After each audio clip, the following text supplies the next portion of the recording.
Coronavirus, élection américaine, catastrophe naturelle, Jul qui enchaîne les albums. Les gars, c'est vraiment la merde.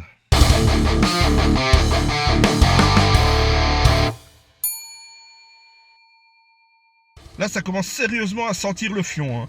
Le gouvernement multiplie les confinements pour des raisons de plus en plus bidons. On peut plus voir personne. Le virus mute. Alors préparez les arbalètes parce qu'on est plus très loin de Walking Dead. Alors moi j'ai décidé de me confiner dans le seul endroit où je risque pas de choper une saloperie, ma bagnole. Comme ça s'ils décident de tout faire cramer, moi je passe la première et je mets les voiles. Alors écoutez bien parce que je vais vous donner quelques conseils d'un survivaliste aguerri, histoire de pas vous retrouver à poil si tout pète. Alors je me suis renseigné et je vais vous filer la liste du kit de survie préconisé par l'US Air Force. Donc là c'est du sérieux, on parle pas de Kevin du rayon rando chez Decathlon quoi.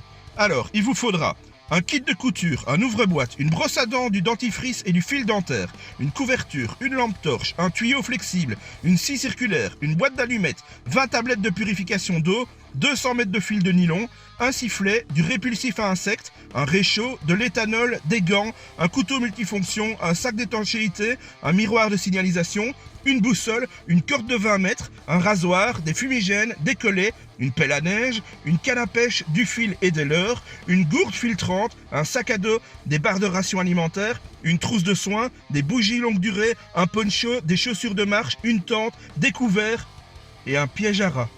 Alors déjà, moi là, j'aurais tendance à rajouter un putain de Renault Kangoo, hein, pour transporter toutes vos merdes. Parce que faut pas me faire croire qu'on va faire rentrer tout ça dans un tote bag. La brosse à dents et le kit de couture, à mon avis, c'est pour pouvoir se suturer les trous de balles tout en gardant un sourire impeccable. Alors ils ont aussi tout prévu pour la chasse. Donc tu trouves un terrier, t'y balances un fumigène, t'attends que le lapin n'en puisse plus, il sort, il se coince dans les collets, toi t'arrives, bim, un coup de pelle à neige dans sa gueule et tu sors le réchaud pour la soirée. Par contre, une tente ou un poncho, je peux comprendre, mais un piège à rat, sincèrement, je vois pas.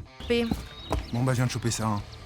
Bon après le rat le matin c'est un peu chaud. Alors moi j'aurais quand même tendance à rajouter quelques petits trucs auxquels ils n'ont pas forcément pensé. Déjà, essayez de prévoir des VHS ou un jeu de cartes. D'accord? Parce que Internet doit forcément finir par péter à un moment. Donc fini YouTube. Ah ouais, merde. Et donc si vous voulez pas finir à regarder Hanouna toute la journée ou RTL TVI, il y a intérêt à prévoir quelques classiques du genre Rambo, Commando ou un Uno.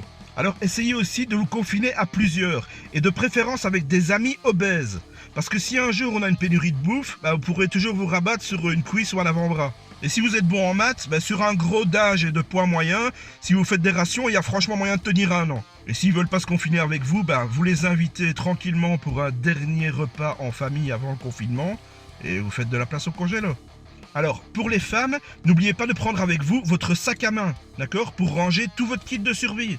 Parce que bon, on est bien d'accord, nous on n'a jamais compris comment vous faisiez pour y mettre autant de conneries. Hein. Et pour les hommes, oubliez pas votre femme, ok? Ça vous évitera de crever au bout de 2 jours parce que vous serez ouvert le doigt avec l'ouvre-boîte. Parce qu'on est bien d'accord, on est trop faible, sans elle on tiendrait jamais tout un confinement. Hein. Et pour terminer, n'oubliez pas d'emporter avec vous une Bible. Pour les cathos, ça vous aidera à tenir le coup, hein. Car Dieu vous guidera à travers elle sur le difficile chemin de la rédemption, vous insufflera patience et espérance, et vous enseignera comment atteindre la vie éternelle à la suite de ces difficiles épreuves. Et pour les autres, ça peut toujours servir pour caler un meuble ou pour allumer un feu de camp. Allez, soyez forts, restez discrets. Salut.